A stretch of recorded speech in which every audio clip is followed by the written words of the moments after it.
warahmatullahi wabarakatuh. Allahumma sholli ala sayyidina Muhammadin sholatan tunjina biha min jamil ahwali wal afat wa taqlilana biha jamil hajat wa tatahhiran biha min jamil sayyat wa tarfa'una biha indaka ala darajat wa tuballighuna biha aqsal ghayat min jamil khairati fil hayati wa ba'dal mamat amma ba'da. Oke, kali ini saya ingin bahas mengenai waria dalam Islam. Bagaimanakah itu hukumnya, boleh atau tidak? Kita harus tahu dulu pembagian waria. Ternyata waria itu macam-macam. Oke. Sebelumnya kita analisis dulu tiga kaidah. Yang pertama, kaidah pertama, apa yang terjadi itu adalah takdir. Jadi ada memang manusia hermafrodit, itu emang satu tubuh itu ada dua kelamin. Itu memang ada. Jadi dan nanti kita akan masuk ke pembagiannya itu kan. Oke. Jadi intinya iya, segala sesuatu itu adalah takdir. Oke, kaidah yang pertama. Kaidah yang kedua, pelanggaran terhadap ketentuan Allah akan mengundang bencana. Oke. Nah, seperti yang tadi saya bilang, ada manusia hermafrodit itu yang punya dua kelamin. Itu disebutnya khunsa. Nih. Nah, di fikih Islam klasik itu diakui ya. Terus yang kedua ada muhannas. Itu lelaki. Jadi lelaki tapi sifatnya kecewe-cewean gitu.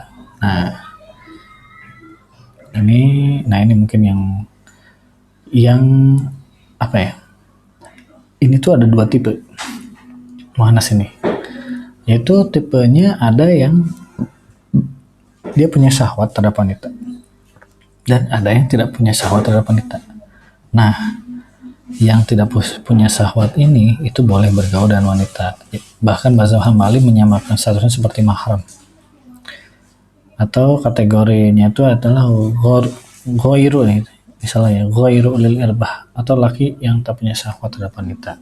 Jadi lelaki yang tak punya syahwat terhadap wanita itu boleh bergaul dengan wanita gitu. Oke. Lalu apa sih yang dilaknat? Jadi muhannas atau waria kayak gimana sih yang dilaknat? Nah, yang kayak gini nih. Itu yang lelaki normal tapi dia pura-pura jadi banci. Emang ada.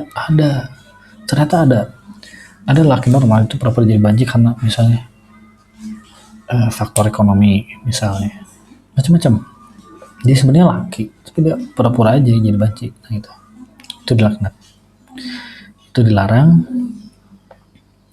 Itu hadisnya itu adalah yang larangan lelaki meniru perilaku wanita. Oke. Lalu yang lainnya adalah secara umum ya menyerupai perempuan dalam hiasan dan pakaian. Jadi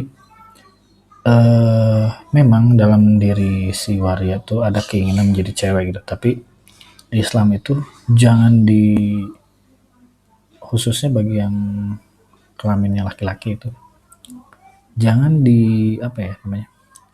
jangan diikuti hawa nafsu ingin jadi wanita itu, tapi diredam ya, walaupun mungkin sulit ya, tapi itulah mungkin ketika si waria itu bisa meredam hal itu, maksudnya tidak dengan jadi merias, tidak berpenampilan sebagai wanita pada umumnya, itu pahala juga bagi dia. Lalu dan larangan umumnya yang ada dalam Islam jika dia seperti berhubungan seks itu jelas ya, ada babnya. Dia tetap masuk tuh, ada bab yang dia melanggar itu apa enggak gitu kan.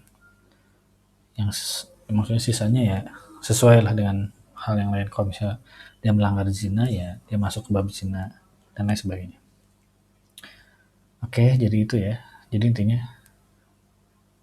kalau dia tidak punya hasrat terhadap wanita, dia boleh bergaul dengan wanita, tapi kalau yang punya hasrat, dia dianggap sebagai laki-laki pada umumnya. Oke, jadi begitu aja, semoga cukup jelas ya. Sumbernya Tuh saya tulis di deskripsi ya sebenarnya. Oke, terima kasih. Assalamualaikum warahmatullahi wabarakatuh.